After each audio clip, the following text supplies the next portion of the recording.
Hello, everyone, and welcome to a God Shift podcast. I am your host, Shayna Rattler. Thank you so much for being here. Welcome, welcome, welcome. So, if you will do me a favor, if you will take a screenshot of wherever you are listening to this episode, so whether it is on your phone or your tablet or your laptop, if you would just take a screenshot and then post this on your social media. And when you do so, I want you to do two things. Number one, I want you to post what your biggest takeaway or aha moment was from the episode. And then if you'll also tag us here at a God Shift, I would greatly appreciate it because it just helps to get this message of getting over disruption and chasing your destiny into the hands of more people. So again, if you will just take a screenshot, post it on your social media with your biggest takeaway and tag us here at a God Shift, I would greatly appreciate it. So we have another great guest. All of my guests are great. So I am going to read his bio and then we are going to get straight into the conversation.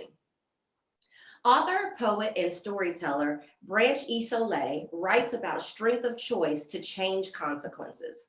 Known worldwide for his contemporary short story prose, Branch shares readable, relatable stories that reveal emotions and issues often experienced but not always voiced.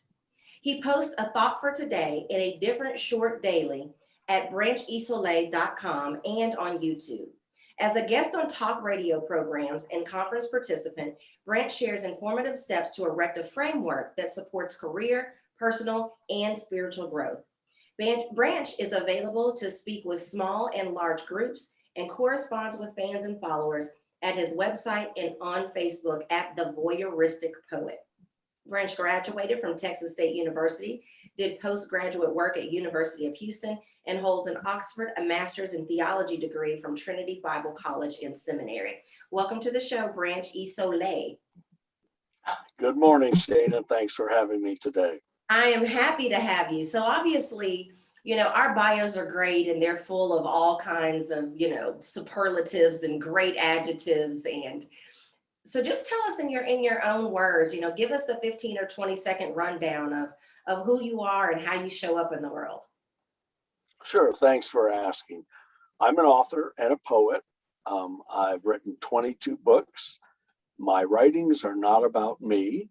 They're about my readers. And Okay. so I present different life situations that practically every adult finds themselves in at some point in time, either firsthand or through, a friend or a family member or a coworker who's going through a problem or an issue. So I write about things that people are familiar with in their own lives.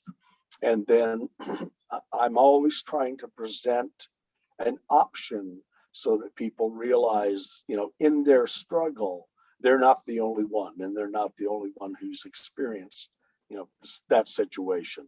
And there is a light at the end of the tunnel. Yes. That's primarily, why I do what I do, why I do my television show, my radio show, my podcast, anything I do in the marketplace or whether it's in church is because I want people to recognize, number one, you said something key, you're not alone. I think we're, how they say all the time, and it's usually related to race relations when they say we're more alike than we are different. I think it's the same when it comes to our experiences as well. It doesn't matter what color you are. It doesn't matter what end of the socioeconomic spectrum you find yourself on. When it comes to life and the challenges that we experience and the joys that we experience, I believe that many of us are experiencing the same thing. And it's good for people to know, hey, I'm not the only person that's going through this. And if I can look at people who have gone through it and see that they got beauty for their ashes and they came out of hell, but they don't smell like smoke. Oh, well, then maybe I can too. So I love that. So my definition, Branch, of a God shift is a moment that a disruption in your life collides with God's purpose and it ultimately gets you into the next level of your destiny. And I think that disruption and unexpected circumstances, that those are things that God uses to get our attention, usually because there's something that he wants us to learn from it, or maybe he needs us to be somewhere different in our lives. So can you think of a time in your life that you experienced some form of setback, delay, denial, disappointment, that was a pivotal moment for you? Of course, like most people, I've had situations in my life which have been sort of a wake-up call and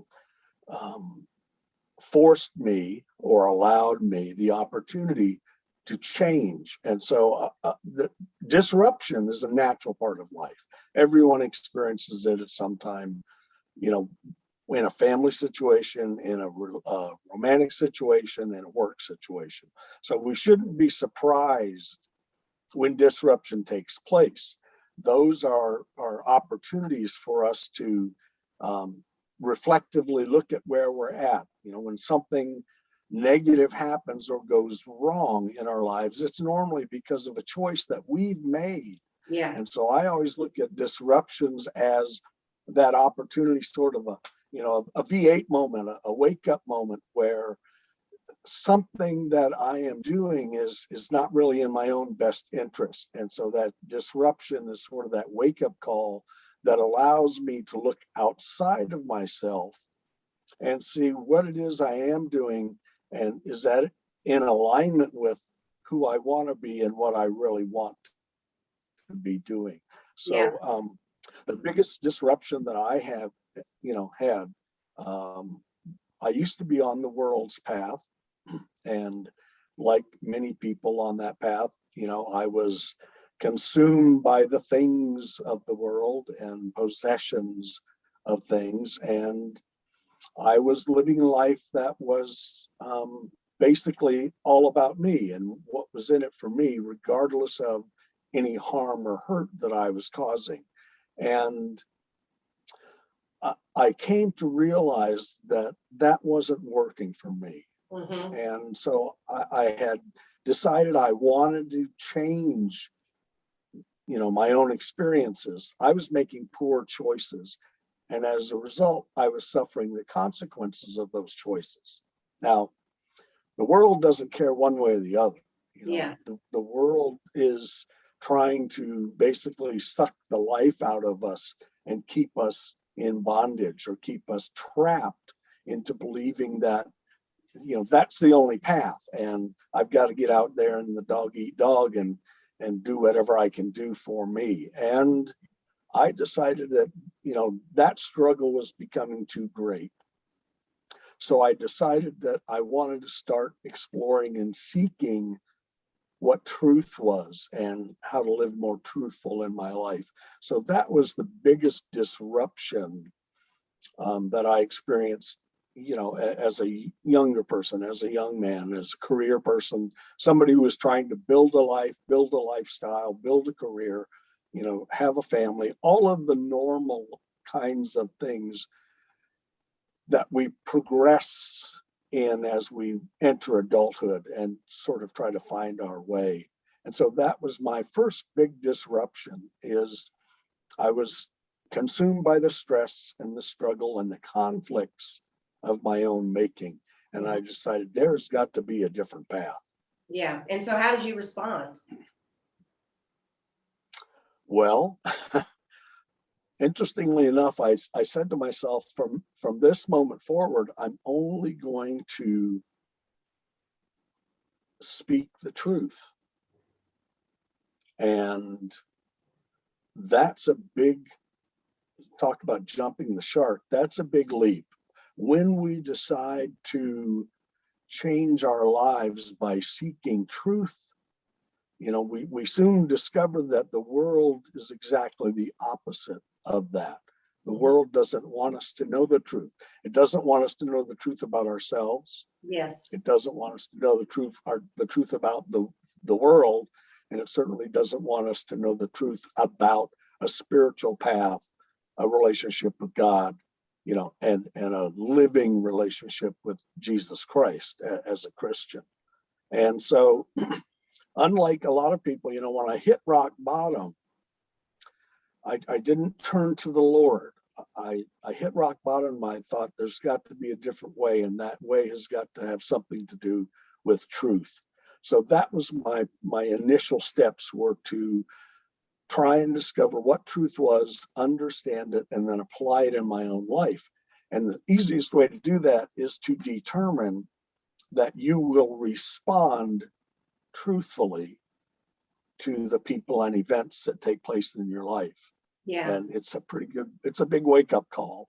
it is. It Because is. we're not used to, looking at the truth for what it is. We're buried under layers and layers of what we think people want to think of us, and the way we've been associated and assimilated in our society. So we go a long way into that path, and the farther we go on the world's path, the harder it is to see that, hey, there's something else happening, and maybe I should be looking at a different direction. Right. Let me ask you this. So, as you were going through this life's journey, how was your relationship with God? How was it affected? Did it play a major role? Obviously, you said, when you hit rock bottom, you didn't necessarily turn to Him first. So, where did you make the shift between, I know that this is not something that I can do on my own, in comparison to, I need to kind of elevate His position in my life? Sure. Interestingly enough, like many people in my generation growing up in the 50s and the 60s, I had been exposed to Christianity, to religion. We went to church occasionally. We were C&E Christian, Christmas and Easter. Yeah. And Christmas, Mother's Day, and Easter. That's the CMEs. yeah, exactly. And as an adolescent, I was living in Europe, so we went to church a little more often, but we weren't committed, and we didn't practice any kind of religion at home. So it wasn't part of my life, although I was cognizant of the fundamentals and the basics. And I like to say I was raised a Christian, so that's what I knew. Well, when I had this epiphany of wanting to change my life, I had enough Christianity in my background to think that I didn't need that. So in the search for truth, I actually went to Eastern religions and mysticism and some of these other belief systems, that are operating in the world. And so my association with God for a number of years, for about 5 years on that part of my journey, was not with the Lord. It was with these other belief systems. Mm-hmm. But what that showed me was, it gave me a base of comparison. And so with what little Christianity and religious background I had, I was able to look and see and compare the different structure and the different applications of those different world systems. I had an experience. I actually had 3 experiences. One changed my life, one changed my path, and one changed my name. And those 3 experiences took place over about a 10-year period. It wasn't something, that happened and then lo and behold, I understood. I had been on the truth path for about 5 years. And then one evening, I was moving from my bedroom to the bathroom in the middle of the night, and a voice called my name from the living room. And at the time, I was single and living alone.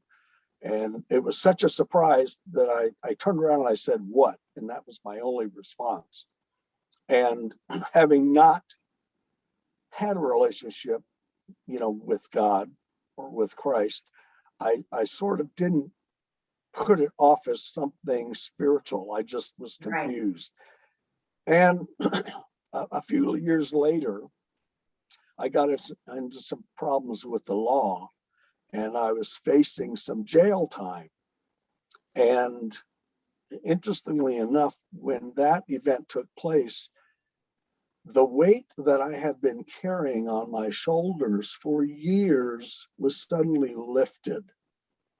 And as a result of that experience, it really changed the direction of my life. And I knew that at that point, the Lord was trying to get my attention. That's for sure. Yeah. And so I knew He was active in my life again. It was a surprise to me. It was as much a surprise then as the voice was. Mhm. And then a few years later, when I was living in Hawaii, I was doing a Bible study with some people. And I opened the Bible and I looked down and I was at Zechariah 3:8. And I had decided to change my name before I moved to Hawaii, but I knew I wanted my last name to be Isole, Isole, because that stands for I serve only Lord Emmanuel. Okay. And and I couldn't grasp what my first name was going to be. I'd sort of had an affinity for Joshua, but for 2 years I didn't do anything with the name change thing. And then, as I say, one day I was doing this Bible study and I looked down at Zechariah 3:8, and it says, I will raise up Joshua, my branch. Mm. And the Lord said to me, that's your new name. And if you know anything about, especially Old Testament, but if you know anything about name changes and God's direction, when he changes your name, if you accept, then you are committed at that point forth, to be a servant and to walk that path. So those three events brought me back to the Lord, brought me back to God, and back to Christianity, because I'd already done that comparative survey of different religions and belief systems. So I knew what I wasn't missing Yes. by reconnecting with the Lord. And so, like I say, that was about a 15-year span that all of those things took place. And I always like to remind new Christians or born again Christians that, coming to God, coming to Christ is not a one and done situation. Right. It's a commitment that, like you said earlier, things take time and they take experience. And, the Bible tells us that the Lord's timetable is not the same as our timetable. And we Yes. have to remember that when we're walking that path, that, he has the plan and we're walking the steps. But if we choose to walk that path with him, then he will help us grow and develop and become the person he wants us to be over time. Yeah, that's true. And so it's an experiential based path, but it takes time, to mature. Like he says, when we're new and we're babies, we're nourished by milk. When we're mature, then we can handle the meat. Yeah, time to get off the milk. That's good stuff. Well, I am anxious, Yeah. Branch, to get into some of the nuggets that I know are living inside of your head that can help our listeners along their own path. So we're going to pause and take a Yeah. quick break, and when we come back, we'll get into some tips that we can share to help people that are finding themselves in a place on their path where they would like to move forward. Perfect. This episode is brought to you by the free guide, When God Says Shift. Inside, you'll discover the 4 shifts required to follow God's plan to move you out of disruption and into a greater destiny, expectancy, and possibility. Head to GodSaysShift.com to access it now. Welcome back. So we are listening to the fabulous Branch Isole. And Branch, when we read your bio and you were telling us a little bit about what you do, you use your writings and your poetry as a major mechanism in order to drop little nuggets, if you will, into people's lives on a daily basis. It said that you write a thought for the day every day to help people move through their journey. So I want to ask you some questions that will give you the opportunity to give our listeners some things that they should be thinking about if they find themselves in the middle of disruption and they're really ready to get into the next level of destiny that awaits them.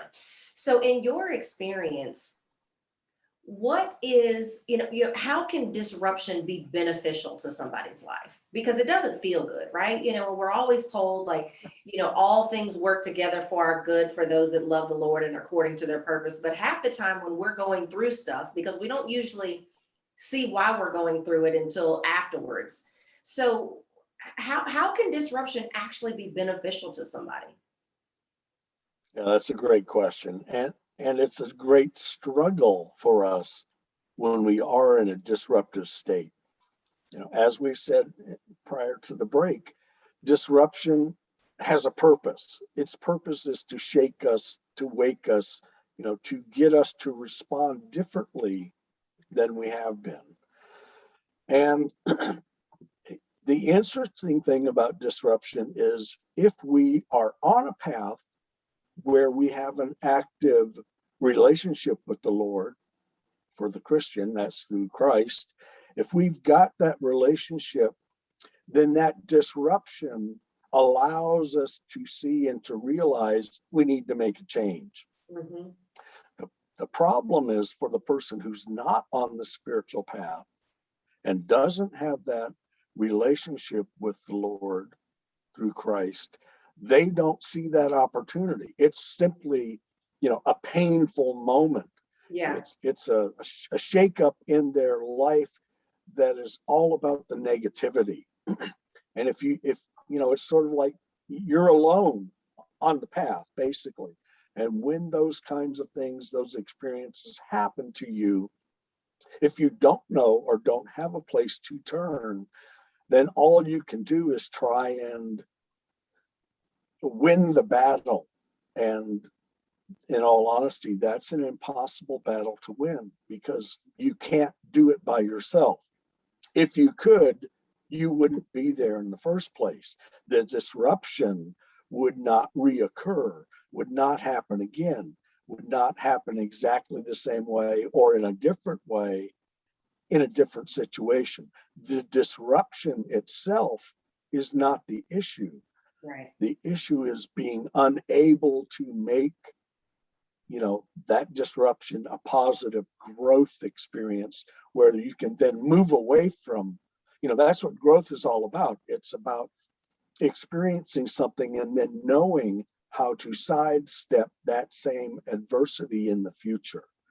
So if you're on the path of spiritual connection with the Lord, you've got an opportunity to take that disruption and see it for what it is, an opportunity to grow. Yeah. If you don't have that relationship, then you're on that path alone.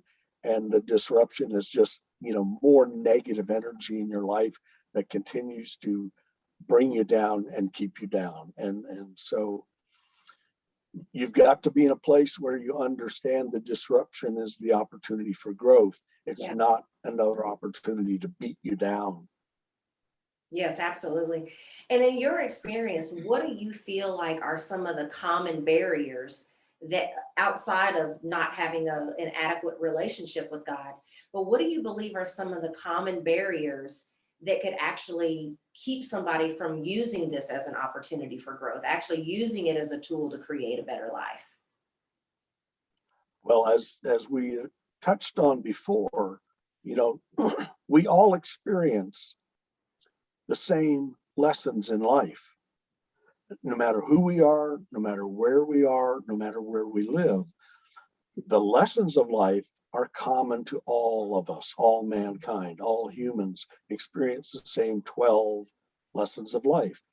They happen to us at different times in our life, at different ages in our life, and they're manifested, in different experiences or events in our lives. But the fundamental lesson is the same. And this is why, it's so easy for individuals to identify with other individuals. And if you're talking with a coworker and they're going through something in their life that has, a lot of negativity to it, even if you haven't experienced that, you can understand the emotional and the psychological and the mental drain associated with that experience, because we all experience those same fundamental lessons of life. Mm-hmm. And that intimate knowledge of somebody else's struggle is identifiable because we have that same struggle in some form or fashion in our own life at some time. So we're all sort of on the same playing field in terms of what those experiences can and may do to us or for us, but we experience them at different kinds of times and places and through different events. I don't know if that helps clarify, but that's that reflective identity that we have because we're all kind of going through the same thing. It just Yeah, affects at us one point or differently another. by our choices. Yeah. When I was growing up, my grandmother used to say, keep living, keep living. It's Yeah, coming, keep exactly. living. Yeah. So, Yeah. Branch, before we wrap up, what would be, if you had one tip, if someone was looking to embrace disruption, if they were looking to make sure that this is an opportunity that actually develops them and doesn't destroy them, what would be one tip that you could give them that they could put into practice? Well, the first thing I would ask them is, would you be interested in knowing what your future holds? And if they answer yes, then here's my tip. Invite Jesus Christ into your life, because when you do that, he will send his Holy Spirit to Mhm. you to live in you with your spirit. And from that moment on, every time you have a major choice or decision to make that's going to affect your life, you can ask yourself, in this same situation, what would Jesus do?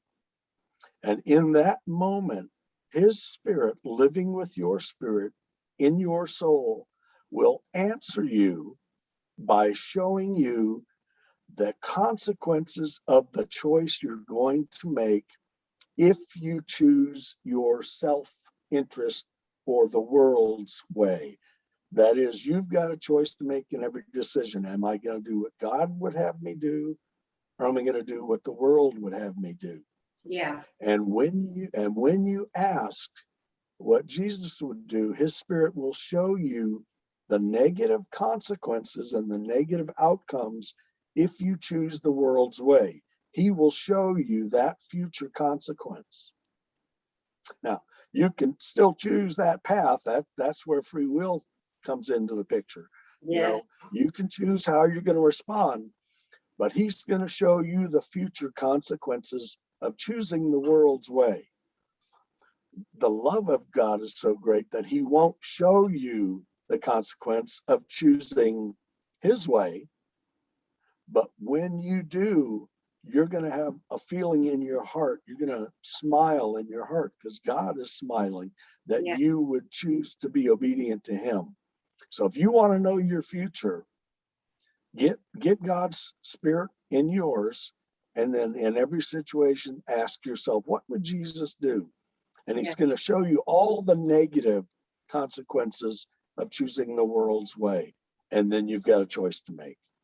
I love that because that is such a foundational response. You know what I mean? Like there's a lot of things that you could have said. There's a lot of things that guests have said, but it's like if you can master that, it almost takes care of anything else that you could do because it's going to put you on the right path to do, different things and better things and all the other answers that all of my guests have given. And it's not that the tips that they've given haven't been good tips, they haven't been valuable tips. But if you don't have that solid foundation of inviting God into your life so that the Holy Spirit can do his work in your life and guide your steps and guide your decisions, none of that other stuff is gonna happen anyway. So I love that. So Branch, how can our listeners find you? Oh, thanks, Shayna, for asking. On my website or my YouTube channel, which is my name, Branch, like a tree, Isole, Isole. Um, there's ways to contact me. There's lots of things to read and contemplate. I've got 10 different essay series on the end times and Bible prophecy. If any of your listeners are interested in knowing more about that part of Bible scripture, just come and visit and we'll help take it from there. And we're always open for questions and comments. But I'd like to invite everybody just to drop in. Everything I post is real short, real brief, easy to read, couple of minutes and you're done. No big commitment, but hopefully There'll be some themes there that will help you as a listener and a reader get on that path of self-reflection, take off the blinders, and see that you've got some options of how you're going to choose to live your life and become a better person. I love that. And I will make sure that the website and the additional information about Branch is in the show notes so that you don't have to try to remember what the URL was or how to spell the last name. I will make sure that all of that information is in the show notes. So, Branch, thank you so much for being here today. Thank you for sharing this information with my listeners. I'm sure that it's going to be a hit and somebody's life is going to be blessed from it. So, thank you so much for being here. Thank you, Shayna. I really appreciate your time. And everyone, thank you so much for tuning into this episode of a God Shift podcast. I pray that you will share this episode with your friends, family, and even your foes, and that you will listen to previous and future episodes as well. Thank you again for being here. Shayna Rattler signing off. Bye-bye.